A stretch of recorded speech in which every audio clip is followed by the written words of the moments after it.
ആണ്ടവരുടെ നാമം മയപ്പെടുമാറാകട്ടെ. ആണ്ടവർ നമുക്ക് ഒരു ദിവസം കൂടെ നൽകിയിരിക്കെ ആണ്ടവർ നമുക്ക് നൽകിയിരിക്കുന്ന ഈ ദിവസത്തെ നമുക്ക് സ്തുതിക്കാം. ഇന്ന് നമ്മൾ എപ്പിസോഡ് 97 പറ്റി നമ്മൾ വിസാരിക്കാൻ പോകുന്നത്. എപ്പിസോഡ് 97 അല്ലെങ്കിൽ 97. ഇന്ന് നമ്മൾ ഫിലിപ്പിയ ലേഖനം 1:14-15 വാക്യം താൻ നമ്മൾ പഠിക്കാൻ പോകുന്നത്. എഫെസ്യ ലേഖനം 15-16 വാക്യങ്ങൾ നമുക്ക് പാക്കലാം. ആണ്ടവർ നമ്മളോട് എന്നതാണ് പേശുന്നത് എന്ന് നമുക്ക് പാക്കലാം. ആണ്ടവർ പേശുന്നത് നമുക്ക് ഗ്രഹിക്കാം. ആണ്ടവർ നമ്മളോട് ചൊല്ലുന്നത് നമുക്ക് പാക്കലാം. 15-16 ചിലർ ക്രിസ്തുവിനെ 14-15 സഹോദരന്മാർ മിക്കപേരും എൻ്റെ ബന്ധനങ്ങളാൽ കർത്താവിൽ ധൈര്യം പൂണ്ട് ദൈവത്തിൻ്റെ വചനം ഭയം കൂടാതെ പ്രസ്താവിപ്പാൻ അധികം തുനിയുകയും ചെയ്തിരിക്കുന്നു. இங்கே பப்போஸ்னாய பவுலோஸ் என்ன சொல்லுதுன்னு നമുക്ക് വിസാരിച്ചാൽ ഇங்கே சொல்லுക, ഞാൻ ദൈവത്തിൻ്റെ മഹത്വത്തിന്, അതായത് ആണ്ടവരുടെ പോഴ്ചയ്ക്ക് വേണ്ടി ഞാൻ മഹത്വത്തിന് പോഷിക്കാനായിട്ട് യേശു ക്രിസ്തുവിനാൽ നീതിഫലം നിറഞ്ഞവരുമായി തീരണമെന്ന് ഞാൻ പ്രാർത്ഥിക്കുന്നു. ഞാൻ നിങ്ങൾക്ക് വേണ്ടി 14 വാക്യം. സഹോദരന്മാർ മിക്കപേരും എൻ്റെ ബന്ധനങ്ങളാൽ കർത്താവിനാൽ ധൈര്യം പൂണ്ടു. സഹോദരന്മാർ മിക്കപേരും, അതായത് കേട്ടവർ എല്ലാവരും എന്ന് சொல்லியில கொஞ்சம் சிலர் பேர் மட்டும் போய் അവർക്ക് സ്പിരിച്വലായിട്ട് അവർ ഗതില്ല. നമ്മൾ വചനം പറയുമ്പോഴും അപ്പടിതാണ്. നമ്മൾ വചനം പറയുമ്പോൾ എല്ലാവരും അത് ഗ്രഹിക്കണമെന്ന് നിർബന്ധമില്ല. എന്നാൽ ഇங்கே നമ്മൾ என்ன பண்ணுறது, മിക്കപേരും അത് കേട്ടവർ എല്ലാവർക്കും അവർക്ക് ரொம்ப தைரியம் கிடைச்சாச்சு. அவர் தைரியம் கிடைச்சி என்ன பற்றியாச்சு, அவர் என்ன சொல்லியாச்சு നമുക്ക് ഇങ്ങനെ தெரியும். ധൈര്യം പൂണ്ട് ദൈവത്തിൻ്റെ വചനം ഭയം കൂടാതെ പ്രസ്താവിപ്പാൻ അധികം തുനിയുകയും ചെയ്തിരിക്കുന്നു. അവർക്ക് ധൈര്യം പൂട്ടിട്ട് അവർ ആണ്ടോടെ വചനം എല്ലാവരോടും പേശാൻ വേണ്ടി തുടങ്ങിയാച്ച്. നമ്മൾ பார்க்கணும். ആണ്ടവരുടെ നമുക്ക് നോർമലി നമുക്ക് என்ன பண்ணுவோம். നമ്മളിപ്പോൾ നമ്മുടെ കൂട്ടു സഹോദരനെ ജയിലിൽ അടയ്ക്കപ്പെട്ടു, അല്ലെങ്കിൽ ജയിലിൽ നമ്മൾ ചങ്ങലയിൽ കിടക്കുകയാണ്, അവൻ ബന്ധസ്ഥനായി കിടക്കുവാൻ നമുക്ക് എല്ലാവർക്കും ഭയം വരും. ഇங்கே അത് എല്ലാവർക്കും നോർമലായിട്ട്, കാരണം ഞങ്ങൾ ഇനി എന്തെങ്കിലും പറഞ്ഞു കഴിഞ്ഞാൽ ഞങ്ങളും ജയിലിൽ പോകേണ്ടി വരും. അതുകൊണ്ട് ഇനി നമുക്ക് അമീതിയായിരിക്കാൻ, നമുക്ക് ഒന്നുമേ ശബ്ദം ചൊല്ലാതെ ഒന്നും മിണ്ടാതിരിക്കുക, അല്ലെങ്കിൽ നമ്മൾ എങ്കിലും നമ്മൾ ഹൈഡ് പണിയിരിക്കാം, കാരണം നാളെ നമ്മളെയും പിടിച്ചിടും എന്ന് നമ്മൾ വിചാരിക്കും. അത് ശരിയായ കാര്യം താൻ. എന്നാൽ ഇங்கே നമ്മൾ എന്നെ പാത്തത്, ആ പൗലോസിൻ്റെ ബന്ധനം ഇവർക്ക് ധൈര്യം പകർന്നാച്ച്. அது എന്തുകൊണ്ടാണ്? കാണാം, പൗലോസ് என்ன பண்ணியாச்சு, ഇവർക്ക് വേണ്ടി ജപം പണിക്കൊണ്ടേയിരുന്നേ. ഇവർക്ക് ധൈര്യം கிடைക്കാൻ പൗലോസിനെ ഭവിച്ചത് അത് ദൈവത്തിൻ്റെ മഹിമയ്ക്ക് വേണ്ടി, അല്ലെങ്കിൽ ദൈവത്തിൻ്റെ മഹത്വത്തിന് വേണ്ടി, അല്ലെങ്കിൽ ദൈവത്തിൻ്റെ പുകഴ്ചയ്ക്ക് വേണ്ടി താൻ ഇതെല്ലാം ഉണ്ടായത്. അതുകൊണ്ട് പൗലോസ് ആ ജയിലിൽ കിടന്നപ്പോഴും അവൻ എന്നാ പറ്റി, അവൻ ചൈതന്യം പ്രാപിച്ച്, അല്ലെങ്കിൽ ധൈര്യം പൂണ്ട് അവന് ആണ്ടവരുടെ വചനം മറ്റുള്ളവരോട് പേശി, ജയിലുള്ള മറ്റുള്ളവരോട് പേശി. അത് മാത്രമല്ല, അവന് എഴുതി ആർക്ക് കൊടുത്തയച്ച്, ഫിലിപ്പിയ സഭയിൽ കൊടുത്തയച്ച് അവരത് വാസിച്ചിട്ട് ചൊല്ലി കേട്ട് കഴിഞ്ഞപ്പോൾ അവർക്ക് വലിയ സന്തോഷം വന്നു. എന്ത്, പൗലോസ് ആ സ്ഥിതിയിലായിട്ടും അവർക്ക് വേണ്ടി ജപിച്ചുകൊണ്ടിരിക്കുക. എന്തിന്? അവർക്ക് സന്തോഷം கிடைക്കാൻ, സമാധാനം கிடைക്കാൻ, അവർക്ക് ദൈവത്തിൽ ശക്തി പ്രാപിപ്പാൻ, ദൈവത്തിൽ ബലം പ്രാപിപ്പാൻ, ദൈവത്തോട് അടുക്കാൻ, ദൈവത്തിൻ്റെ മഹത്വത്തെ പറ്റി അവർക്ക് വർണ്ണിക്കാൻ, അവരുടെ ഹൃദയത്തിലെ തീ കത്തുവാൻ തുടങ്ങി.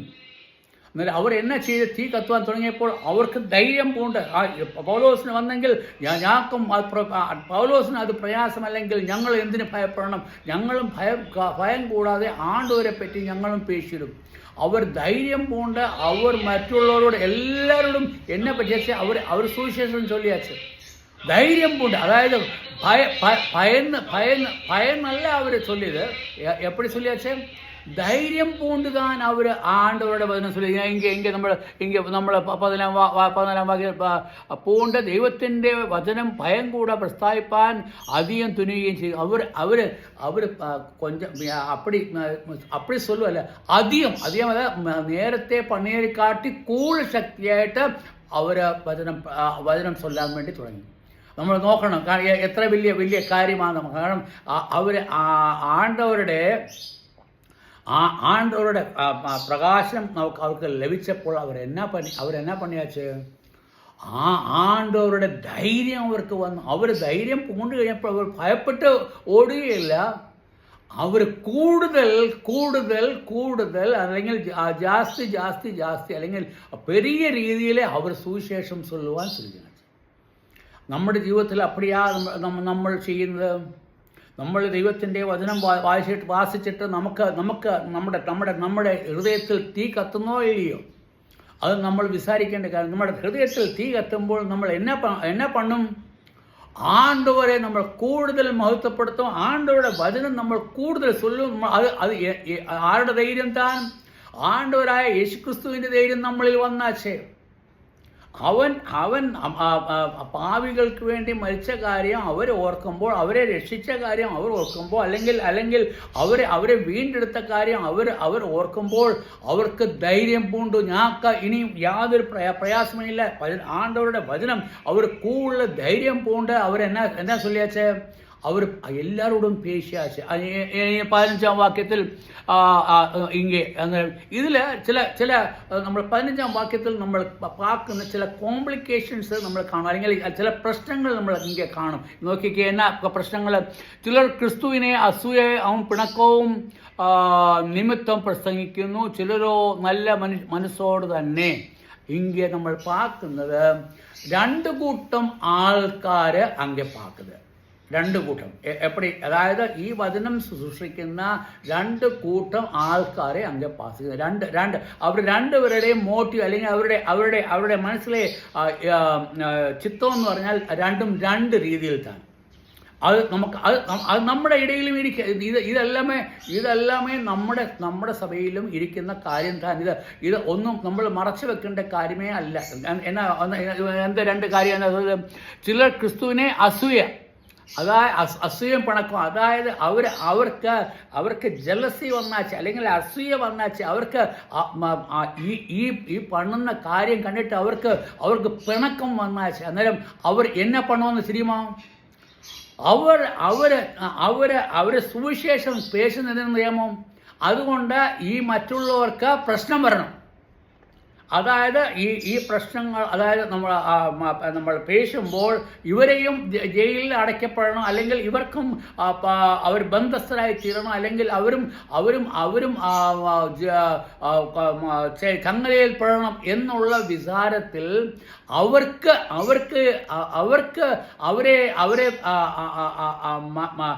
അവരെ കേൾവിക്കാർക്ക് കോപം വരുന്ന രീതിയിൽ അവർ എന്നാ പണിയാച്ച്, സുവിശേഷം ചൊല്ലിയാച്ച്. അന്നേരം കോപപ്പെടുന്ന രീതിയിൽ സുവിശേഷം ചൊല്ലുമ്പോൾ എന്നാ പറ്റും? അന്നേരം കോപം പണ്ണുന്ന രീതിയിൽ സുവിശേഷം ചൊല്ലുമ്പോൾ ആരൊക്കെ വിശ്വാസികൾ എന്ന് പാത്തു കഴിഞ്ഞാൽ അവരെ അടിച്ചിടും, അവരെ കല്ലെറിഞ്ഞിടും, അവരെ നിന്ദിച്ചിടും, അവരെ പിടിച്ച് കെട്ടി അവരെ ജയിലിലാക്കിയിടും, അല്ലെങ്കിൽ അവരെ കൊന്നിടും. இதெல்லாமே பாசிபிள். அந்த காலத்தில் இதெல்லாமே പോസിബിൾ, ഇതെല്ലാമേ പറ്റുന്ന കാര്യം തന്നെ. അവരെ കൊന്നിടാൻ വേണ്ടി ഇട വരും, അല്ലെങ്കിൽ നമ്മൾ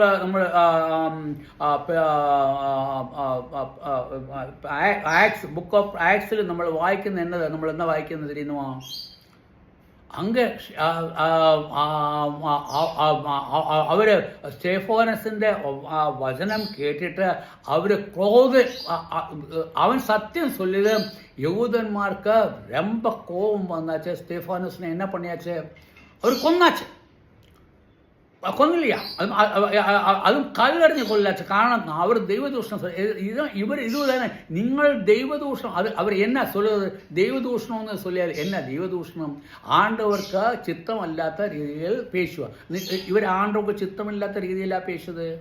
അല്ലല്ല. അവർ ചൊല്ലുന്ന ആണ്ടവരുടെ ശരിയായ കാര്യം അവർ പേശുമ്പോൾ അവർ എന്തെങ്കിലും ഒരു റീസൺ കൊണ്ടുവന്നിട്ട് അവരെ എന്നാ പണണം?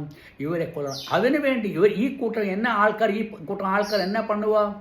അവര് ഭയങ്കര രീതിയിൽ വേല പണി കാട്ടിച്ചിട്ട് അവരെ കോപപ്പെടുത്തി ഇവർക്ക് പ്രയാസം വരണം, ഇവർക്ക് കഷ്ടപ്പാട് വരണം, അല്ലെങ്കിൽ ഇവർക്ക് ദുഃഖം വരണം എന്ന് നനച്ചുകൊണ്ട് സുവിശേഷ വേല ചെയ്യുന്ന ഒരു കൂട്ടം ആൾക്കാരെ നമുക്ക് അങ്ങേ കാണിടാം. രണ്ടാമത്തെ നിമിത്തവും പ്രസംഗിക്കുന്ന ചിലരോ നല്ല മനസ്സോട് തന്നെ. എന്നാൽ അതിൽ രണ്ടാം പക്ഷക്കാര് അവർ നല്ല മനസ്സോടെ ആണ്ടവരെ പറ്റി പേശുക. അവരുടെ നല്ല മനസ്സെന്ന് ചൊല്ലിയാൽ എന്നാ தெரியுமா? ഇവരുടെ മനസ്സെന്ന് പറഞ്ഞാൽ ഈ കേൾക്കുന്ന കേൾവിക്കാർക്ക് അവർ വിശ്വാസം വന്നിടണം. അത് ആണ്ടവരെ പറ്റിയുള്ള വിശ്വാസം വന്നിട്ട് അവർ ആണ്ടവരെ സ്വന്തം രക്ഷിതാവായി സ്വീകരിക്കണം.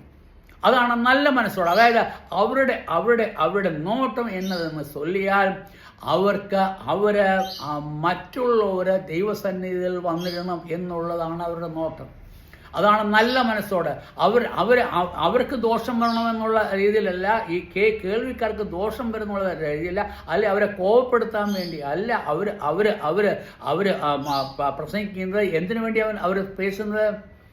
ഇവരുടെ ഹൃദയം കലങ്ങി അവർ ആണ്ടവരോട് ഭയം പൂണ്ട് ആണ്ടവരെ സ്വീകരിക്കണം. അവർക്ക് അതായത് ഈ നരകത്തിലേക്ക് പോകുന്ന ആ വഴിയിൽ നിന്നും അവരെ സ്വർഗത്തിലേക്ക് പോകാൻ വേണ്ടി വലിച്ചു കയറ്റണം.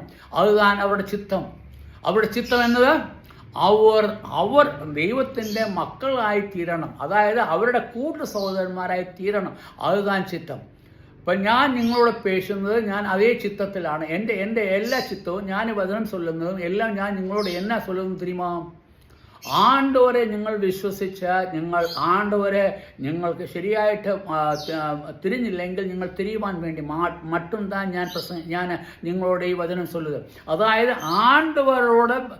ആണ്ടവരുടെ നേസം നിങ്ങളിൽ വളർന്നിട്ട് ആണ്ടവരുടെ നേസത്താൽ നിങ്ങൾ എന്നാ பண்ணണം? നിങ്ങൾ ആണ്ടവരുടെ അടുത്ത് അല്ലെങ്കിൽ ആണ്ടവരുടെ പറ്റിച്ചേർന്ന് ആണ്ടവർക്ക് ചിത്തമായ രീതിയിൽ നിങ്ങൾ വേല ചെയ്യണം. അതുതാൻ എൻ്റെ ചിത്തം, അല്ലെങ്കിൽ അതാണ് എൻ്റെ ഇഷ്ടം. അതായത് നിങ്ങൾ നല്ലതാവണം, അല്ലെങ്കിൽ നിങ്ങൾ ദൈവത്താൽ അനുഗ്രഹിക്കപ്പെടണം. അതുതാൻ എൻ്റെ ചിത്തം. അല്ലാതെ നിങ്ങൾ നരകത്തിലേക്ക് പോകാൻ വേണ്ടി നിങ്ങളെ തള്ളിവിടുകയല്ല എൻ്റെ ചിത്തം. നമുക്ക് ഞാൻ എപ്പോഴും പറയുന്ന ഒരു കാര്യം ഞാൻ ചൊല്ലിടാം.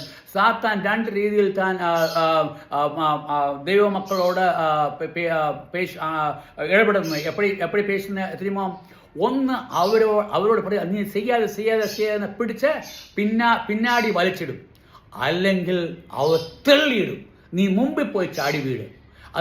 അതേപോലെ ഇங்கே നമ്മൾ കാണുന്നത്. അതായത് ഈ രണ്ട് കൂട്ടം ആൾക്കാർ, ഒന്ന് ആണ്ടവർക്ക് ചിത്തം ചെയ്യുന്നവർ, രണ്ടാമത്തെ കൂട്ടം ആണ്ടവർക്ക് ചിത്തം ചെയ്യാതെ ആണ്ടവരെ